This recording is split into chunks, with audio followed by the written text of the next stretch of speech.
शहद की मक्खियों को खुदा ताला की तरफ से एक अजीब बात समझाई गई है।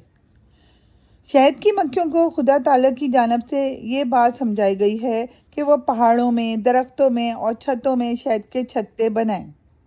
इस ज़ईफ़ुल मखलूक के इस घर को देखिए, कितना मुक़द्दर कर दिया कि ये फलों के, फूलों के और घास पात के रस चूसती फिरे और जहाँ चाहे जाए आए, लेकिन वापस लौटते वक्त सीधी अपने छत्ते को पहुँच जाए।